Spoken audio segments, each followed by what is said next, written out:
La question que tout le monde se pose, mes amis, est-ce que le FC Barcelone ne va pas faire le triplé cette année? Victoire en demi-finale face à Atlético Madrid pour la Copa del Rey, le FC Barcelone est en finale face au Real Madrid. Le FC Barcelone est actuellement en tête de la Liga avec 3 points sur le Real Madrid et 9 points sur Atlético Madrid qui a complètement décroché. Quart de finale maintenant de la Ligue des Champions face à Dortmund. Le FC Barcelone a toutes les cartes en main et toute la plénitude et l'envergure nécessaires pour aller chercher le triplé dès la première saison de Hansi Flick. Ce sera quelque chose d'extraordinaire. Bien entendu, les supporters du Real Madrid, les supporters d'autres clubs pourront toujours dire « Oui, nous, les Barcelonais, on est vraiment des gens qui ne savent pas ce qu'ils veulent, etc. » Et tatati, et tatata, on entend de tout et n'importe quoi. Oui, le FC Barcelone peut aller chercher le triplé, mes amis, et je pense que c'est à notre portée. Avec cette équipe du FC Barcelone qu'on a, que ce soit les remplaçants, quand on pense que Ferran Torres, qui est remplaçant de notre ami Lewandowski, a déjà marqué quasiment 15 ou 16 buts, toutes compétitions défendues. Toute compétition confondue, c'est pour vous dire à quel point le FC Barcelone est fort, mes amis, et on va essayer de discuter ensemble pour voir si oui ou non le FC Barcelone peut aller chercher le triplé cette année 2024-2025.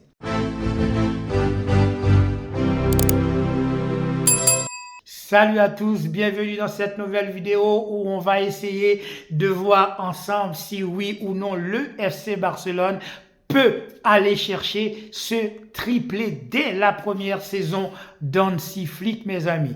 Rappelons les choses, le FC Barcelone est en finale de la Copa del Rey face à Real Madrid. Oui, je sais, vous allez me dire, ce n'est pas gagné, ce n'est pas fait. Mais revenons un petit peu sur la réalité des choses.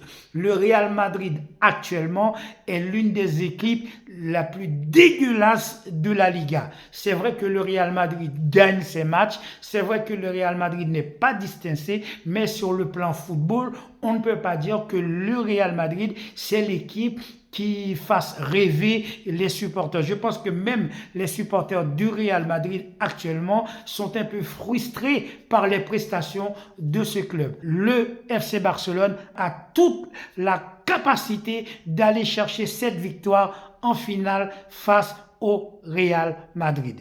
Pour la Liga, le Real Madrid est en retard sur nous pour 3 points. C'est vrai que ce n'est pas beaucoup, on peut toujours attendre un faux pas du FC Barcelone, mais aussi on est en droit d'attendre un faux pas du Real Madrid parce que le Real Madrid, s'il n'y a pas l'arbitre, s'il n'y a pas la VAR, s'il n'y a pas de la triche, on va dire un petit peu par-ci, par-là, eh bien, le Real Madrid aura effectivement beaucoup de difficultés pour aller chercher cette victoire face au FC Barcelone. Faut-il quand même se rappeler que le Real Madrid a déjà perdu une finale de la Supercoupe face à nous, face au FC Barcelone, et ils ont également perdu le match aller, le premier Classico. Il reste encore le Classico de retour.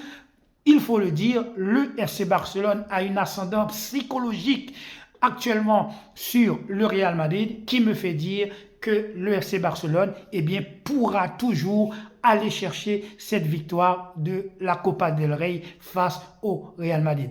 D'autant plus que l'équipe du Real Madrid, avec cette défense complètement calamiteuse actuellement, ne pourra pas résister contre cette attaque foudroyante, fulgurante que peut aligner Hansi Flick avec le FC Barcelone. L'avantage du FC Barcelone, c'est qu'il n'y a pas que Lewandowski qui soit capable de marquer. On peut compter également sur Ferran Torres qui est très bon en ce moment. Lamine Yamal peut aussi délivrer quelques bonnes passes. Lewandowski peut marquer, Pedri peut marquer, De Jong peut marquer. Bref, l'apport offensif du FC Barcelone, pour moi, est supérieur que l'apport offensif que peut apporter un Real Madrid avec un Vinicius, avec un Bellingham, Rodrigo, ainsi que Kylian Mbappé. C'est vrai que Kylian Mbappé est en ce moment marche sur l'eau. Il est capable à lui tout seul d'aller chercher un score, mais nous avons également des joueurs qui soient capables de bien marquer Kylian Mbappé, de couper Kylian Mbappé de toutes les balles qui peuvent arriver, que ce soit de Vinicius, de Rodrigo, de Valverde ou même encore de Bellingham. Le problème de Kylian Mbappé, c'est que c'est un joueur qui a besoin de prendre la profondeur. Il fait très rarement la différence à lui tout seul. Lorsqu'il est coupé par ses milieux, eh bien, il est un peu isolé et il a beaucoup de difficultés pour aller marquer des buts. Alors que lorsque tu as un Lamine Yamal qui est capable, lui, quasiment sur une balle, arrêter de faire à lui la différence tout seul sur une feinte, sur un crochet, etc. Et aussi, il est capable de délivrer des passes décisives pour un Lewandowski, que ce soit sur la tête, que ce soit dans les zones de vérité, eh bien, de marquer des buts. Et vous avez également Pedri qui, à tout moment, à lui tout seul au milieu de terrain, appuyé par un Fermin Lopez, par un Frenkie de Jong, de aussi faire la différence. Sans compter sur les côtés, eh bien, tu as Jules Koundé avec ses dédoublements qu'il est capable de faire avec Lamine Yamal. Et l'autre côté, vous avez également Alexander Baldé et tout ce petit monde joue ensemble. Tout ce petit monde, eh bien, pour moi, est supérieur d'un Dani Carvajal, d'un Ferland Mendy sur les côtés. Pour moi, il n'y a pas de photo. Hormis Asensio, qui est très bon, en tout cas dans la défense madrilène, il y a aussi Rudiger. Alaba commence à revenir, etc. Mais n'oubliez pas, nous avons Inigo Martinez dans notre ligne défensive qui est extrêmement bon, qui est très bon. On a également le jeune Kourbassi qui est très bon. On a Aoyo également qui joue également, qui est aussi en pleine forme. Sans oublier le soutien d'un Eric Garcia qui est capable à la fois d'apporter son soutien au milieu de terrain quand on a besoin de lui, mais aussi qui peut jouer défenseur central. Il est même capable de jouer sentinelle devant la défense, suivant la composition, bien sûr, d'Hansi Flick. Tout ceci, c'est pour vous dire que le FC Barcelone, pour moi, a les coronets, a les coffres pour aller chercher cette finale de la Coupe du Roi, pour gagner le trophée, le premier grand trophée donc de cette année. Pour la Liga, nous avons 3 points sur le Real Madrid. Le Real Madrid peut faire des faux pas, tout comme le FC Barcelone peut faire des faux pas. Atlético Madrid est à 9 points du FC Barcelone. Ils ne peuvent rien espérer de cette Liga. Le FC Barcelone, ne va pas perdre 3 matchs pour permettre à Atlético de revenir. Et je ne vois pas non plus le Real Madrid perdre 2 matchs pour être repris par Atlético Madrid. Donc pour moi, Atlético Madrid n'est plus dans la course. Il reste donc le Real Madrid et le FC Barcelone. Si le FC Barcelone perd un match, arrive lors du Classico à égalité de points avec le Real Madrid, eh bien, effectivement, il est très probable que le Real Madrid, eh bien, gagne ce match. Le Real Madrid, avec l'apport de l'arbitrage, de la VAR, etc., arrive toujours à s'en sortir quand c'est difficile.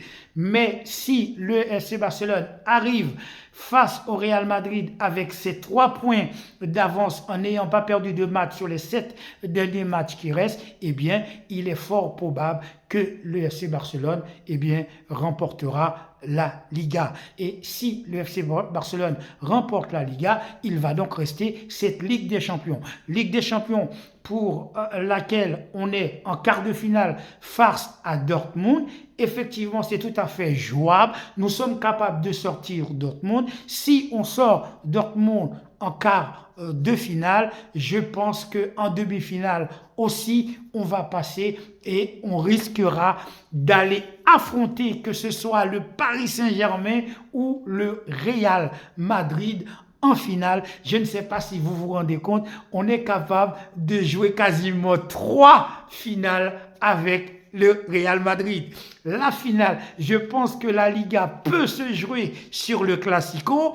Je pense que la Coupe du Roi s'efface au Real Madrid et la finale de la Ligue des Champions également peut être entre le Real Madrid et le FC Barcelone. Bien sûr, tout ceci n'est pas encore fait. Il suffit de voir Atlético Madrid qui a tout perdu, mes amis, en une semaine. Ils ont perdu la Liga, la Ligue des Champions et la Copa del Rey. Je pense que à la fois pour le FC Barcelone, à la fois pour le Real Madrid, c'est encore possible que chacune de ces deux équipes puisse tout perdre alors qu'ils peuvent également tout gagner, c'est-à-dire que le FC Barcelone doit continuer ce très bon travail qu'ils sont en train de faire, c'est-à-dire gagner vraiment tous les matchs qu'il reste afin de mettre toutes les chances de leur côté, toutes les chances de notre côté pour pouvoir aller chercher le triplé. Je vous rappelle quand même que le FC Barcelone est la seule équipe à n'avoir jamais perdu depuis l'année 2025. Depuis que Szczęsny est dans les buts, le FC Barcelone n'a jamais perdu un match jusqu'à l'heure actuelle où je suis en train de faire la vidéo. On a fait des matchs nuls, mais on n'a pas encore perdu de match. C'est pour vous dire, mes amis, qu'effectivement, ça sent bon. Oui, ça sent bon pour nous, mes amis. Le FC Barcelone est tout à fait capable d'aller chercher le triplé Ligue des Champions, Copa del Rey et la Liga. Si vous êtes supporter du FC Barcelone, est-ce que oui ou non vous pensez que le FC Barcelone est armé cette année 2024-2025 pour aller chercher la Ligue des Champions, la Liga ainsi que la Copa del Rey? Mais si effectivement on prend le triplé, mes amis, la question va se poser: qui va gagner le Ballon d'Or? Est-ce qu'on va donner effectivement le Ballon d'Or à Dembélé parce que Dembélé est en train de marquer des buts sur 3-4 matchs? Il faut quand même arrêter. Ne plaisantez pas quand même, les gars. On ne va pas donner le Ballon d'Or à Dembélé. À ce moment-là, la question va se poser. Est-ce qu'on va le donner à Lamine Yamal pour l'ensemble de son œuvre? Est-ce qu'on va le donner effectivement à Pedri, ce joueur qui est exceptionnel, le meilleur de sa génération, le meilleur dans son positionnement, le meilleur milieu actuellement du moment au monde? Franchement, Pedri n'a rien à envier à un Iniesta. Quand on sait que Iniesta était déjà très fort, c'est dire la marge de progression de Pedri. Quand on sait en plus que Pedri, depuis des lustres, ne se blesse plus, eh bien, Pedri est déjà un joueur monstrueux. Il est en train de devenir l'un des milieux de terrain, mes amis, le plus prolifique de ces 20-30 dernières années.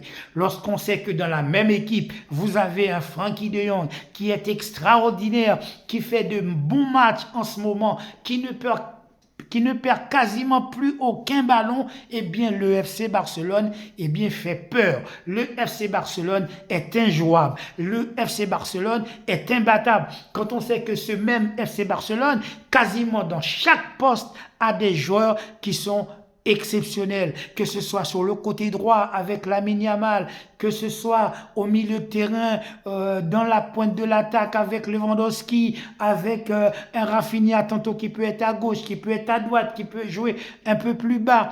Quand tu as un Dani Olmo qui est capable de jouer 10, qui est capable de jouer un peu plus bas en soutien avec Pedri, et lorsque tu as un joueur de la capacité de Pedri au milieu de terrain qui est partout, qui te fait des replis défensifs, qui te fait des attaques, qui te délivre des passes, qui trouve les yeux fermés, des lignes de passe pour Lamine Yamal, etc. Effectivement, ça devient insupportable pour les autres équipes, ça devient insupportable pour toutes les équipes qui sont amenées à rencontrer le FC Barcelone. Szczęsny dans les goals, il est rassurant, il est bon, il est grand.